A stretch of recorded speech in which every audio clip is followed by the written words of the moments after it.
Hello there, and welcome back to another episode of the Resilient Campus Podcast. I am so thrilled that you're here. I hope that your week, your month, your start to the semester, or whatever time you're listening to this episode, I hope that it's been a time of rejuvenation for you, of learning, and just remembering to return to the basics, drinking water, spending time with people you love and like in order to fill your cup back up, and making sure that we are engaging in that self-work and that internal time that is only for us. And as we build community and we do movement building, making sure that we stay whole people. And so it's been a wild week and a wild time in my life. I rejoined a campus recently as an interim director, and I also launched the Resilient Campus community on Patreon. So if you haven't checked that out, I will put the link in the show notes. We have a goal to get 50 supporters signed up, and we have 8 so far. So I think that is a phenomenal start. The human beings in this online space are just really, really amazing people. So look forward to connecting with that project and that online community, something that I've been thinking about and brainstorming for quite a while now in terms of how to bring social justice educators together into one space across geographic boundaries, and just using the technology that's available to us to make our lives easier and to build community with each other. So look forward to seeing you in there. In this episode with Erin-Kate Escobar, I'm really excited for you to engage with Erin-Kate. Erin-Kate uses she, her, and they, them pronouns, and she shines light on the countless practices of her personal and professional resources and the strategies that she uses to change the world, as she phrases it, one human connection at a time. They highlight programs that they coordinate for STEM students that use what they call mentoring pods. So look forward to that discussion and that programmatic model that I think that some of you that are looking to retention practices or building deep relationships and personal growth and professional growth for the people in your organization that you're working with and for, that is a really cool model that I hope that informs the work that you're doing as well. Erin-Kate discusses some of the foundational readings and the bodies of work that inform her approach to her work today. And, I just think Erin-Kate provides this tremendous body of guidance regarding finding our own community in this work, but also listening really closely to what Erin-Kate shares about tips and tools for practicing that internal self-work as well. That is crucial to sustaining this movement building work. And also, I appreciate that it was uplifted several times throughout our interview. So there will be an abundance of tips and tools for you to glean in terms of that internal self-work and just making sure that you're centering and grounding and rejuvenating yourself as well in this work that is highly personal, takes a lot of energy towards others and our communities. So I love that was a theme. A word about some of the content in today's interview. Erin-Kate and I talked after the interview because there was mention of experiences of sexual harassment during our conversation. And I know that some people listen to this the first thing in the morning when you are in your mobile learning lab on the way to work or on the way to your morning destination. And so we will be talking about that topic. So if you're listening and that's something that today is a day where you can't engage in that topic for whatever the spectrum of reasons are in your personal experience and your professional experience, then you'll want to pause the episode at the moment when I say the phrase wind up or wind down. And that is something that cues our last leg of conversation and interview questions with Erin-Kate about guidance. So looking into the rearview mirror about what guidance and lessons that Erin-Kate has learned.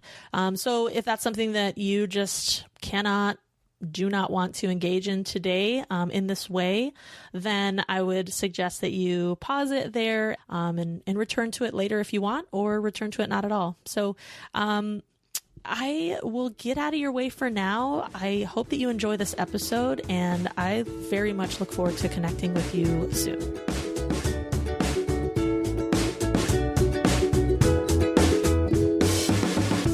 Welcome to the Resilient Campus Podcast, amplifying the voices of college inclusion innovators. I'm your host, Sabby Labor, founder and CEO of Resilient Campus. Join me each week as I interview professionals on the front lines of campus and community movement building. For more information, please visit resilientcampus.com/podcast. This is episode number 27 of the Resilient Campus podcast. Today we're speaking with Erin-Kate Escobar. Erin-Kate Escobar, she, her, they, them, holds a master's degree in higher education and student affairs from the University of Vermont. They provide leadership, outreach, policy, and programming support for campus-wide diversity initiatives. Her primary responsibilities at California Institute of Technology include the Women's Engagement Board, Women Mentoring Women, LGBTQ+ support, Safe Zone training, and facilitating workshops and trainings on topics of diversity, inclusion, and unconscious bias. Erin-Kate, thanks so much for being with us today. How are you? Cool. Thank you so much for having me on here. I'm doing excellent. Amazing. So thanks for joining me. Those folks listening in, Erin-Kate and I are talking on a Saturday, which I think is like a major sacrifice of that personal time. So thanks for, giving the listeners some of that time and energy and brilliance on your behalf, because I know it's a long week. So thanks for being with us. Oh, my pleasure. So I did have to start by saying my university made it very clear I'm not allowed to speak on behalf of them, and I'm not representing California Institute of Technology. It's just where I happen to work right now. But anything I say is on behalf of myself and not them. Excellent. And I think that's one of the things that I've heard listeners say as well, is that they love hearing the personal side of people doing the work. And although doing the work formally for our institutions takes up much of our week, our weekend, our time, our energy, our, human resource, that often the listeners are wanting to know that the people doing the work are humans just like them, and, have successes and challenges that are personal. And so we talk about that blend. And I imagine institutions also have senses of nervousness around people speaking for them in this day and age, of course, of social media and call out culture and all that. So thank you for that preface. And yes, we will hold that very closely as we go throughout our time together. So Erin-Kate, you and I met, I want to say 2 or 3 years ago, but I blame the dissertation on my lack of perception of time. And we got to hang out and know each other a little bit, but I would love for you to share, introduce yourself. What do you want listeners to know about you today as they tune in and they want to know, who is Erin-Kate? What would you like them to know? Yeah. I think we met at a Creating Change maybe 2 or 3 years ago. And gosh, I feel like that conference meets a lot of needs of mine, but I'm a genderqueer person of color, biracial, multi-ethnic human being. I'm also a millennial, so I feel like that plays a role in how I'm perceived by others and how I kind of move through the world. I have my master's in higher education and student affairs. And yet on a college campus, it seems like if I don't have a PhD or an EDD, I have to constantly remind myself I'm still worthy and I can still do my job really well. But I do think a lot about like how higher education does promote and want you to have more higher education. Yes.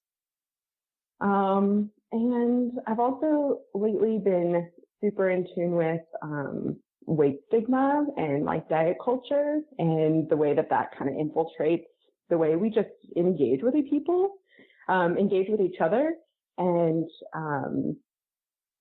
the way that just how we interact. I think I also feel pretty hyper aware of being like a U.S. citizen in this day and age, as I listen to the news and I have all kinds of feelings about what it means to have things done in my name, which isn't new to me because I'm also Jewish.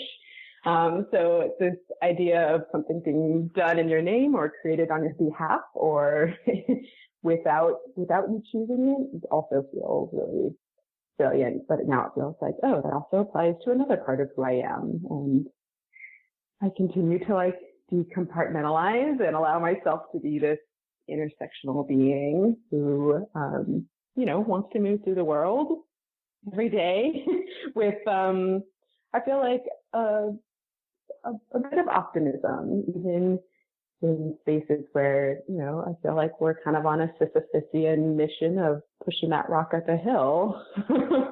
I also constantly remind myself that, none of this work is done overnight, and who I am in the world and showing up every day means something too. Absolutely.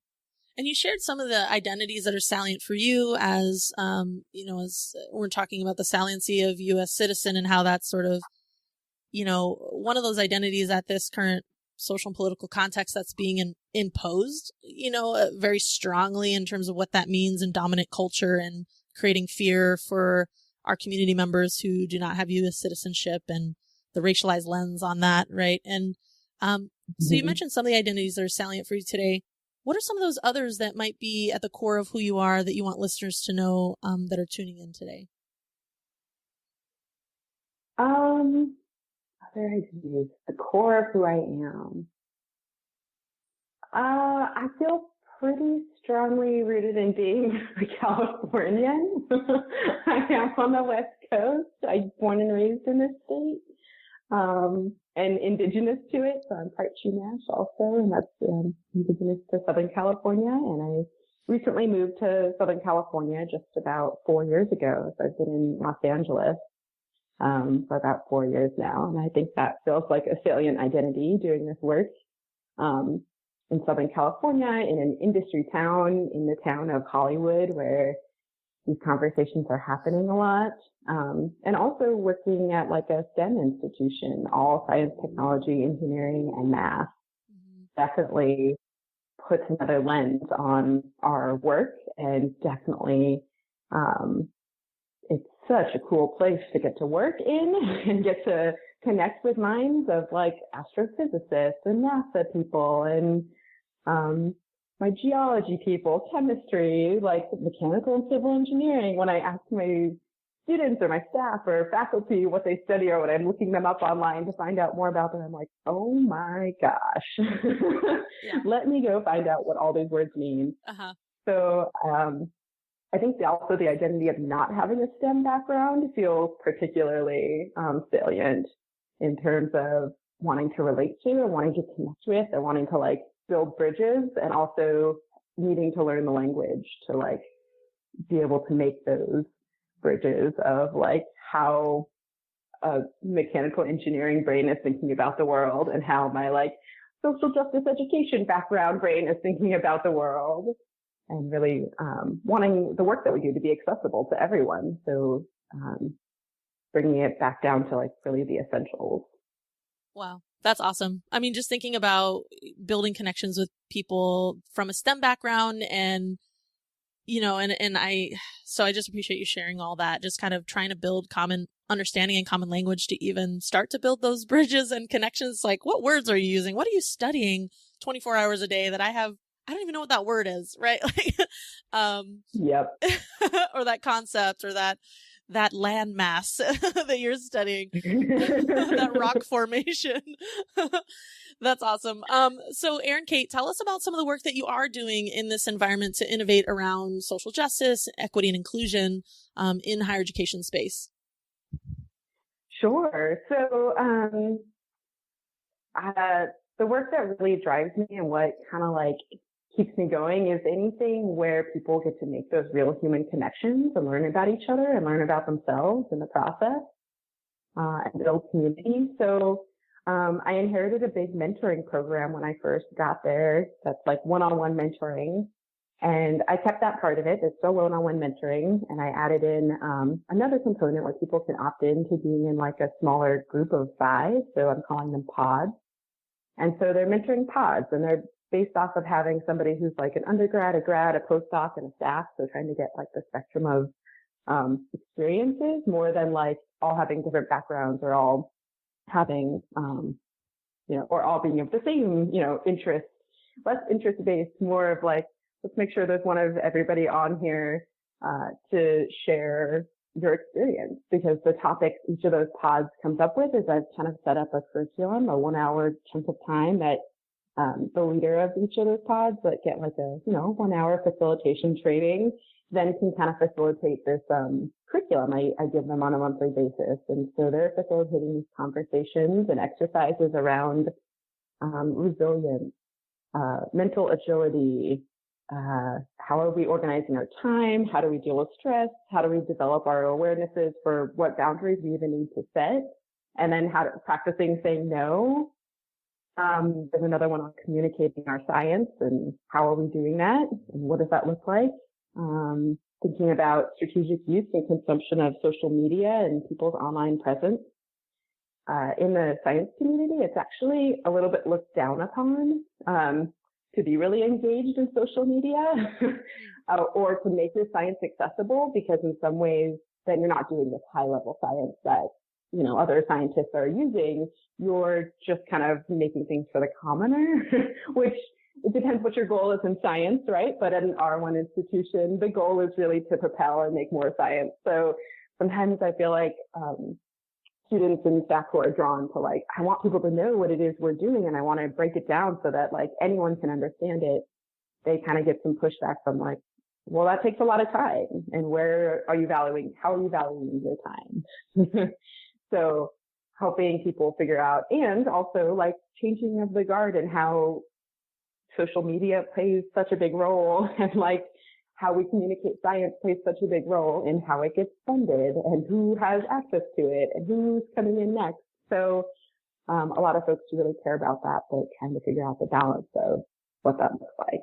That is and really how cool. do I also gain respect in my field. And Erin-Kate, do you create like a curriculum for these mentoring pods so that they go through sort of topics with supplementary information, or do you find that these topics just emerge naturally within the pods with the humans that are in it? Right. So those were the topics that were emerging naturally just in the larger group conversations I was having. And then I put them into a curriculum where they kind of do like a opening, icebreaker exercise around it. And then they might read an article or read some small snippets or quotes around the topic. And then come back as a group and do like an exercise around it or just discuss around it. And then the closing is always like, what do I want to do with this information now? How can we hold each other accountable for what kind of step I want to take in whatever direction, or what kind of steps I need to take back from that direction towards, really implementing what our conversation has brought to light today for me. That is really cool. I love the idea of mentoring pods because a mentoring program is definitely on my mind right now. And, hearing about pods like in, I think more transformative justice models or restorative justice. I hate to say I get them confused because I don't know enough about either one. But here in the community, like they are having conversations about doing pods for like sexual violence perpetrators and survivors to engage in that process. And so I've had very initial conversations about it. But this idea that you have like you have a community of support around you that can be with you throughout this process, such as like, an undergraduate navigating at the education environment or a graduate student and having that perspective. So that I love that model that you're implementing. That's super cool. Yeah, and it just makes such a big difference because I think one-on-one, sometimes things can get awkward with your mentor, or I experience hearing a lot of feedback that's just like, oh, we just didn't click, or, we met up once, but we haven't had time since. And the monthly basis one of a larger group is like, there's a little more momentum and there's a little more like, oh, I don't have to like come prepared to my mentoring session. There's just like come and we're going to have a discussion on this topic that you've been told about, and you don't have to bring anything. That's super cool. I love that because then it, with the interpersonal things, if they don't click, then the likelihood is that they will probably click with someone else in that pod, right? Yeah, exactly. Awesome. And so, Erin-Kate, tell us about some of the journey that has brought you to the work that you're doing today. What drove you in this direction towards doing inclusion and social justice work? Tell us a little bit about that pathway. Sure. So I wanted to be a politician when I went into college. I was like, I am going to learn politics and I'm going to change the world from a policy perspective. And so I studied political science and sociology, and I, interned and everybody's office I could in Washington, for when Mayor Gavin Newsom was mayor of San Francisco, for a supervisor on the board. I was just like, I just need to find the right place in politics that I'm going to make my change from. And after studying that and working in everybody's office, I was like, oh, heck no. They are not ready for me in politics. I don't know if it's being an intern, which is the bottom of the food chain, or being like a queer woman of color in these spaces. No, they're not ready for me. Like, I need to come back in another decade. So in the meantime, I'd also been really shaped by 9/11 being something that happened in high school and Middle Eastern politics. So a big part of my study was on the Middle East and American Middle Eastern relations. And I took Arabic in college, and I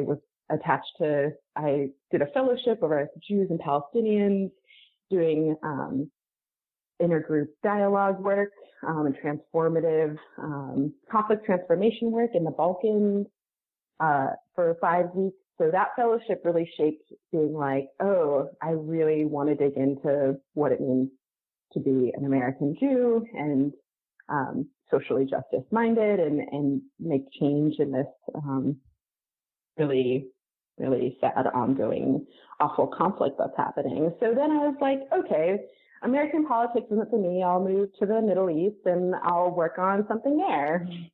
So I moved to Jordan after I graduated, and I traveled around Jordan, Syria, Lebanon, Israel, and Palestine.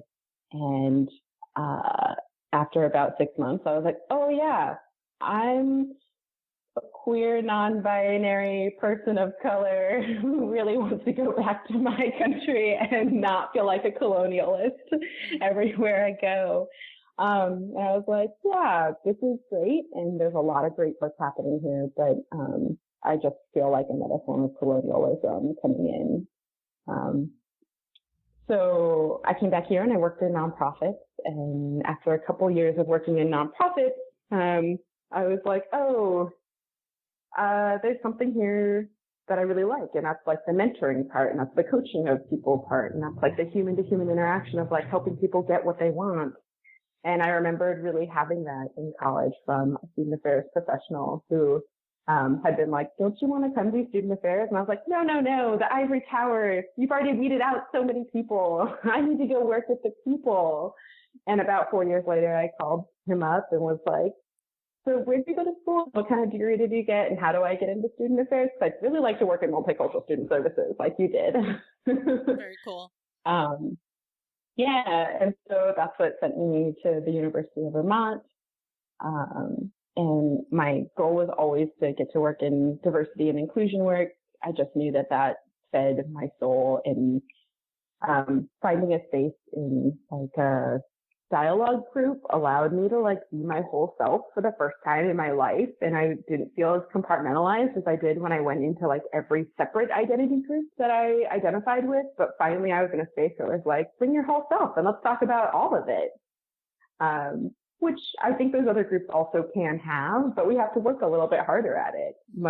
So it was really, really beautiful how like I did a social justice training program or social justice educators program, and that really like was my foundation of intergroup dialogue, working with people in conflict, talking about identity, feeding our identities, figuring out what makes us tick and why we are the way we are. And that definitely drives me every day in terms of like, yes, how do I create more spaces for people to get to experience that or know that it exists, or get to come talk to somebody where like they get to kind of like let down one of those guards.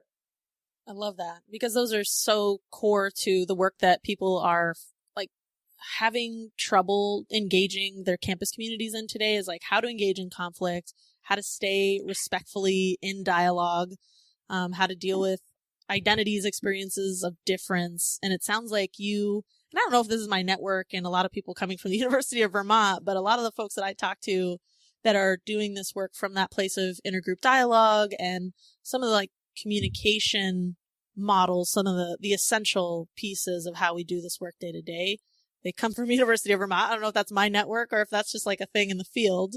So go University of Vermont, I guess, in your program.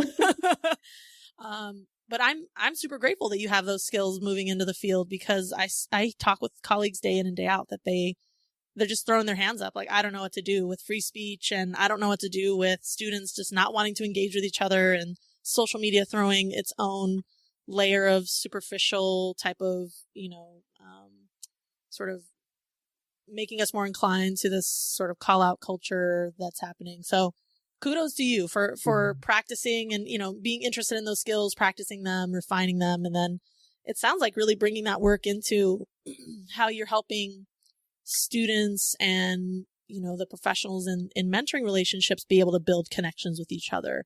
Because that's really deep. Those relationships are deep relationships, which is quite amazing. Yeah. Or they can be, I should say, right? They have the potential to be. However scientists define the level of relationships that that us non-STEM folks would be like, okay. Absolutely. Cool. It has been fascinating how, just like every field in social sciences feels different from the other, but like people clump them together, like sociologists feel very different from psychologists. Like every division on campus has wanted to create their own group for themselves. So women in chemistry want their own group. Women in geoplanetary sciences want their own group. Women in physics, math, and astronomy. Women in mechanical and civil engineering. When I first got there was just one women mentoring women group. And as I've been there now for 3 years, I kind of like let the roots. I'm like, yeah, let's plant seeds everywhere. You're right. This doesn't need to be centralized with one person in one place. Like everyone gets their own group. And I've created like an engagement board where on a quarterly basis, the leadership's all invited to one place to like collaborate, and talk about dates or talk about common challenges, because they are facing a lot of the same challenges. Sexism is everywhere, no matter where you're at. And microaggressions are happening in all of those fields. Yeah. But each of them feel very like, my experience is different in my lab or in my work, or based on how much people are allowed to get away with in our field, or how ingrained, like some of the problematic behaviors are in science fields. So it's been really amazing to watch those groups, root themselves in each of their divisions and kind of make that change from the division specific level, whereas before it was like more centralized in my position. And I'm like, I can't do advocacy in 11 divisions, but you can. So let me give you the skills to be able to facilitate that and make that happen. And how do you make requests, and who do you need to know to make those requests, and what are the relationships we build that help us to ask for what it is we need, or bring issues to light that haven't been talked about before. So that's been really cool to see. That is very cool. And it sounds like you're creating the structure where they may not communicate with each other naturally on a day-to-day basis, but by having this convening, then you're providing opportunities for them to see trends, share practices, and maybe not duplicate some programming or efforts that they're engaging in. Exactly. Yeah. That's cool. So Erin-Kate, I want to shift gears just a little bit of shifting gears about you and where you find community in this work with your identities. Just where do you find a sense of community in your life today? Yeah, that's a really good question. I feel like, motorcycle going by. I feel like I find community, both in like just the one-on-one humans who I've, was in my student affairs program with. Some of those colleagues have stayed really close and are confidants. Some of them were like my past mentors and advisors, of women's centers or of living women communities who I call up and troubleshoot with. And then some of it's like making sure I get to conferences that I get to keep learning at. So this year I went to the University of Michigan and did their intergroup relations program for 5 days. And that was just like soul infusing. and life-giving. So that was really amazing. In California, we have the California Cross-Cultural Centers in higher education that happens both annually, and then there's a Northern and Southern California drive-in in Escache.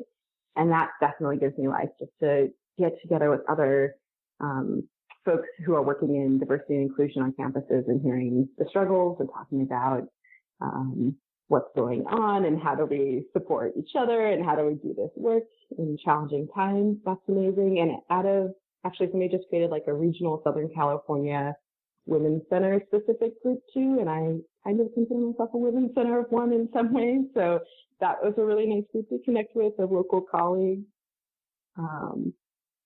So that feels like that's partially what is kind of like a re-up infusion. And then with the joy of social media, I feel like I can follow really rad people like you. And I've been following like The Body is Not an Apology, and just rad people doing radical self-acceptance and how do we be humans in this world work, and lots of cats and lots of bunnies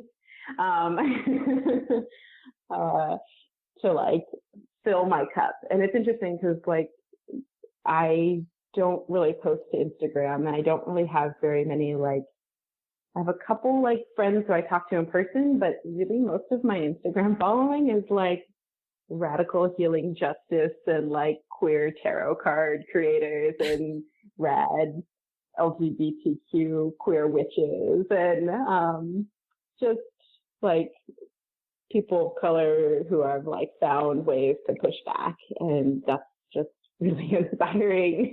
Even if I don't know them and I don't call them, like my in-between breaks is like this nice radical shift of like, oh yeah, I can like take a breath and ground myself. I can feel whole, and I can know that like I'm either not in this alone and I have people who I can access, or it's okay. Like I don't need another person at this very moment. And there's something I can do within myself to like recenter and feel like at peace and ready to engage. Yeah. I mean, and that, I think that all sounds like important, essential work that I think people listening in are either snapping their fingers, or they're saying, I'm taking a note that I may have done all those things except for the self-work this week. And that's an important reminder, because sometimes that falls last, or it just kind of falls off the plate at the end of the week. And so I appreciate you bringing that back up to the surface, because I think any one of those pieces could easily fall to the wayside, and we have to help each other be accountable and remember that, and remind each other gently of that. So thank you for sharing all of those things, and where you find community and how you recenter yourself and feel whole in this work. Because it takes a lot from us. You know, it takes a lot to do this work, a lot of life force, as I like to think about it. I don't know if that's like a geeky way to tap into my Star Wars inclinations. So, Erin-Kate, I know that you've shared some of the curricular preparation and your engagements in like intergroup dialogue at the University of Michigan. What are some of those other resources like books or podcasts or, I don't know, bodies of work that you refer to when that inform the way you approach your work? What are those things that you want to share with folks? Yeah. I think the Social Justice Training Institute is a pretty big core pillar that I did as an undergrad that I would love to go back and do as an educator now. But I still have the booklet from when I did it as an undergrad, and I still access it really often to think about how do I help frame this and help people get to that place where they feel psychologically safe, emotionally safe, and also are ready, and there's a challenge involved too.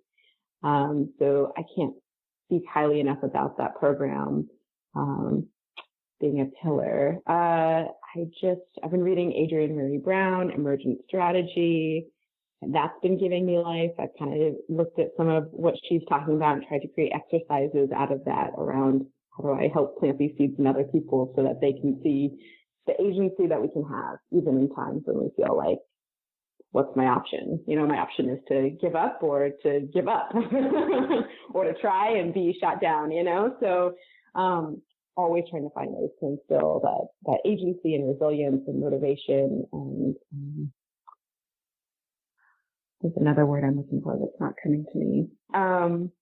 The body is not an apology. So Renee Taylor is giving me life right now.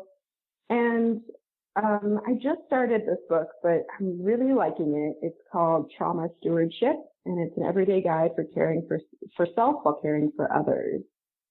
And it's a it's a really good, deep dive into, how do we process and not take in, but allow it to exist, the trauma we're working with every day with our students, staff, friends, family.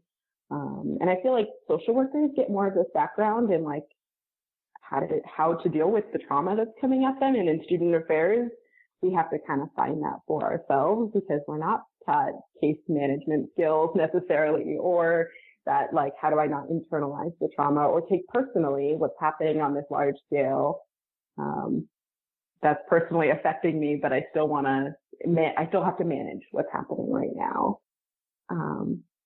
So that book I've been kind of referring to and trying to figure out, how do I really ground myself in a place where I can be there for people experiencing trauma and process my own trauma and, not allow it to take over and still feel like I can experience that and go grocery shopping and go for a walk and hang out with a friend and, and do all the things I want to do, go camping and play in the woods and take a hike. And so it's, how do we make sure we get all the outlets that we need? That's fantastic. And you're bringing something to light for me that I can't really place why it hasn't been a tangible epiphany until now, until you said those words about how social workers have preparation in handling trauma and how to do work that can be very personal.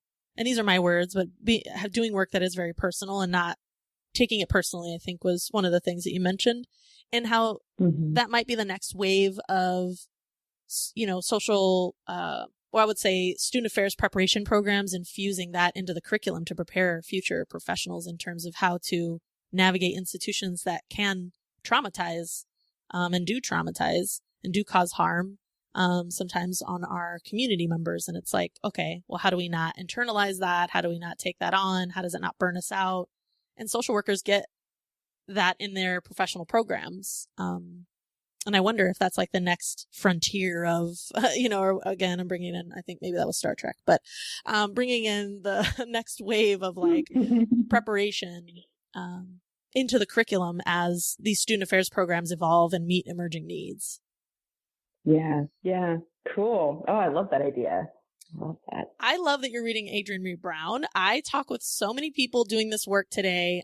Even my colleagues who I share a hallway with currently, we just really nerd out on emergent strategy. And on a daily basis. And we're trying to figure out ways to translate those pieces of brilliance that Adrienne Maree Brown offers just on one page, I guess, into the work that we do on campuses. So I love that there's a really dedicated group of fierce people that maybe don't have contact with each other yet. But maybe that's the next thing that I prioritize is let's get Adrienne Maree Brown fans doing social justice work in higher education together to do some practical, translation book club to the work we're doing each day. I would love that. I mean, I think we could turn that book into its own curriculum. Yes. Of worksheets and processes and ways that people could reflect on the questions. I mean, I guess that's what a book group is, right? You chat about, or that's what it could be turned into a class. Yeah. Right? I think in non-traditional ways, because I love education, I love learning, but I'm not interested in classroom teaching or more traditional forms of it. So I'm how do we break it apart and turn it into something that's people don't even know that they're getting it, but they're getting it. Absolutely. Yes. I think of passive programming Yes. Yes, that's subliminal messaging. That's what I like to think of passive programming. It's like, hey, while you're walking by this poster, why don't you learn a thing or two and just like have some questions when you leave there? No big deal. Not learning. Don't worry. We're not, just some information. I love that. In 100% transparency, I have never been a part of a book club. I don't know what it means to be in a book club. I've just like heard people say I'm in a book club and I'm like, cool. I think I know what that means, but I don't know.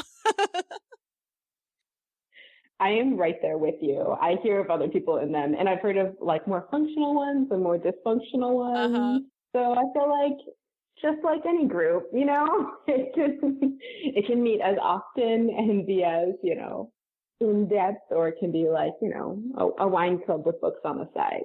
Right. Yeah. The books are just kind of an addition that we may get time for after the wine drinking. Yeah. That's interesting. Okay, cool. I love, we'll define that together. Like, we'll each have our individual definitions of book club until we participate in one. I like that. I think we could get some sort of radical student affairs book club going. Yeah, I agree. So, Erin-Kate, as we kind of wind up to wind down, I guess is how I think of these next two questions. I really want to center you looking into the rearview mirror, right? So what has been one of the biggest or most significant lessons that you've learned in your professional life? And then kind of correspondingly, what's some guidance that you would give to other folks that are doing this work so that they can sustain their work as well? So two big wind up to wind down questions. Yeah, I think rearview mirror, what I learned is that every time I try to run away from something because I don't think I'm ready for it, or it doesn't think it's ready for me, it shows up in the next place in a different form. So I think, and I call it running away from, but really it's trying different things. But, I think about how I left the nonprofit world for student affairs and to do this learning, but I didn't know how to stop the sexual harassment that was happening on a daily basis. And I thought, I can't report this and I can't do anything about it. I need to get out of here. So I'm going to exit, and I'm going to exit in a really nice way. And that's going to be grad school. And that now in my position, I'm also a non-clinical confidential resource. So every day I have people coming to my office, not every day, pretty often I have people coming to my office to talk to me about harassment and assault and sexual violence that's happening, or just, I'd say violent communication that's happening in their workspaces. And I just think it's so interesting. Here I went running away from this job and into student affairs.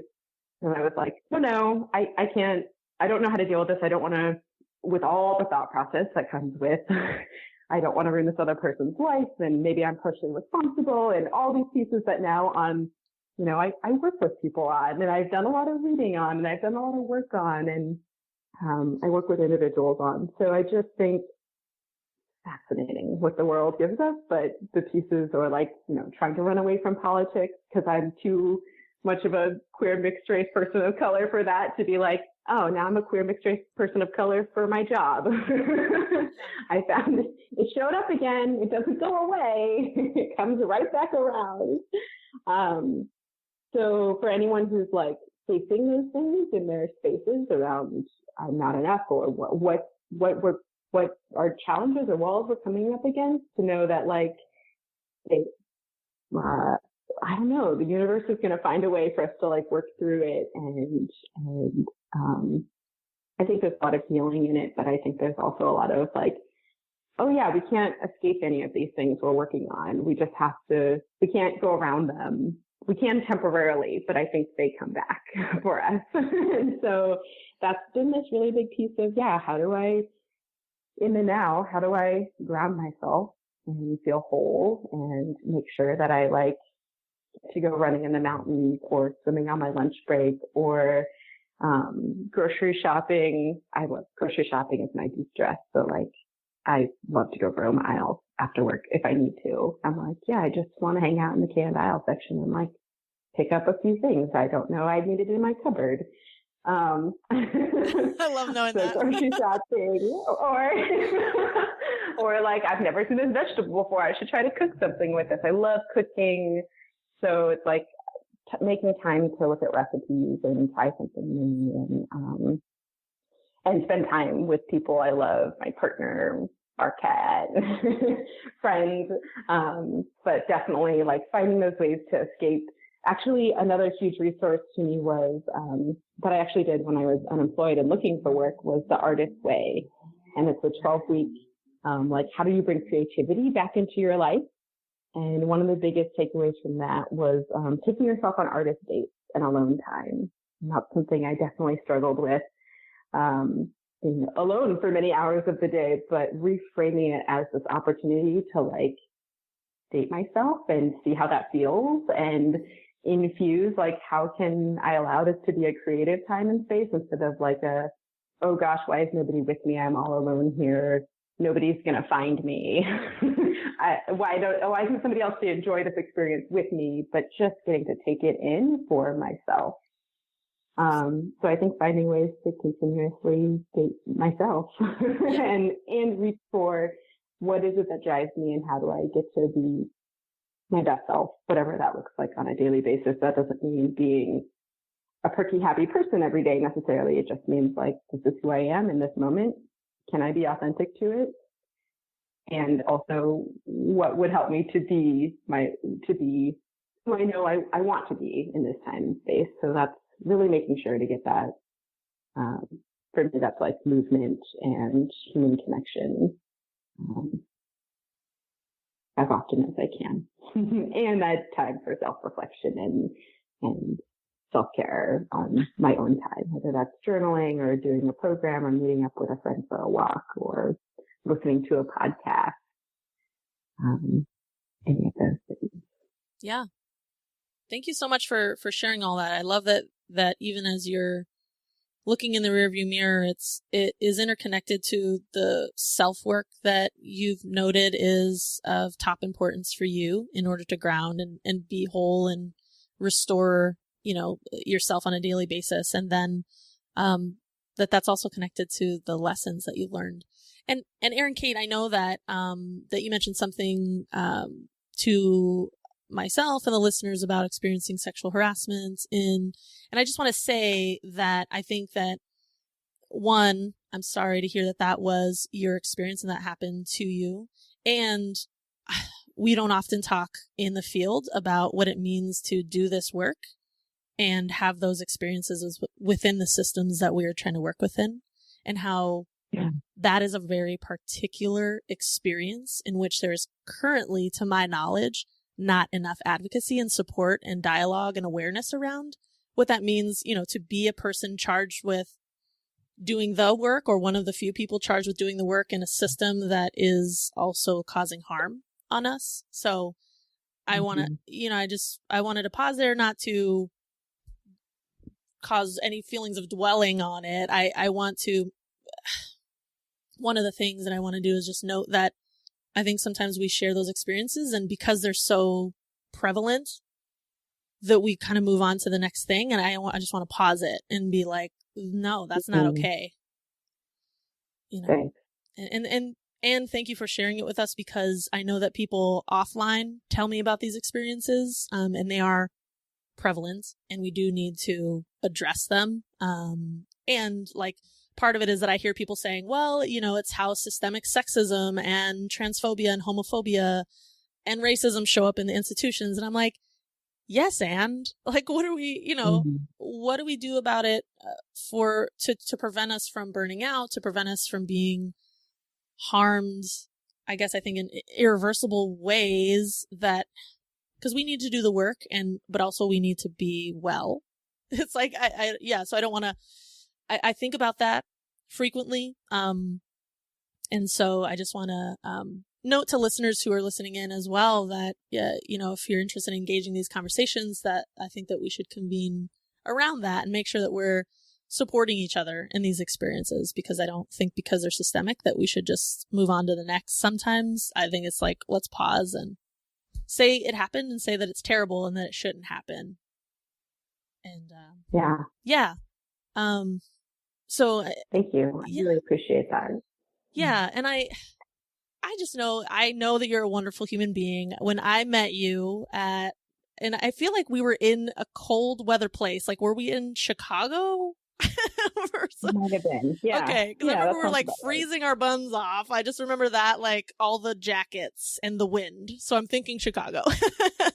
I'm like, it's a windy place there. It's a lot of skyscrapers and, and I just remember meeting you and feeling like, wow, this person is so authentically humble and grounded. And so now hearing about all the ways in which you do your work, you center, creativity, spending time with yourself, dating yourself, finding restoration, it makes total sense with the person I met, a couple of years ago at this conference, and I just appreciated being around you. So I'm grateful that you're doing the work, and like I'm smiling right now because I remember you make me smile.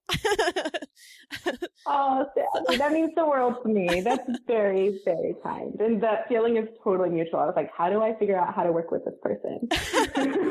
Who's this Savvy Labor? And now I have like your postcard up on my bulletin board that you send out. And I'm like, I'm so glad you're out there visiting campuses and bringing the work that you're doing so many places. It's incredible. I hope one of these days we'll get to recross paths in person. I would love that. I think we should dream up some ways to do that work. And maybe it is this Adrienne Marie Brown group that we're talking about, who knows? But I guess stay tuned. I'm a big fan of sleeping on big decisions and letting those things marinate. So I think we should revisit it. Yep. Awesome. So Erin-Kate, we've talked about how we're connected. How can other folks listening in connect with you and add you to their network? Sure. So I need to work on my own social media presence, but for now I have a Facebook account and that my first name's Erin and my last name's Kate. Even though they're both my first names, Facebook's evil name policy came for me. Uh-huh. So yeah, you can find me on Facebook as Erin-Kate with a first and last name. And then I'm on LinkedIn, Erin-Kate Escobar, and I'm not on the Twitter yet, out there tweeting. And like I said, my social media, my Instagram, I don't post on. I'm just a voyeur in the Instagram world. So sure. Maybe as things grow and change, that'll change. But for now, the Facebook. That's wonderful. And so for folks listening in, I will link Erin-Kate's Facebook, the URL for that, and the LinkedIn profile for Erin-Kate as well. And that will be on resilientcampus.com/27. And so those will be the show notes page. So you can find those easily, whether you're driving, jogging, having a quiet moment in your office or cubicle right now. You can check those out later, and that will be easy for you to find for any episode, just / in the episode number. So Erin-Kate, thank you endlessly, a million times over for being with us today. I really enjoyed our time together, and I know that folks listening in are going to get so much from just listening to the 30-second snippets of, if that's what they have in their day to make time for. I think that they will gain so much even from the tiniest glimpses of our conversation. So thank you. I really appreciate your time and your energy. It's just been great. My pleasure. Thank you so much. What an honor. Thank you for being my first podcast ever. Yes, I'm sure it won't be the last. So Erin-Kate actually provided an inspirational quote to close us out for today, to send you all back out into that world that we all live in. And the quote comes from Jamal T. Lewis. And the quote says, "Confidence is not a destination. It's an ongoing journey into our most vulnerable, unexplored self." To all those listening in, thank you so much for all that you do. I truly appreciate you. Stay resilient.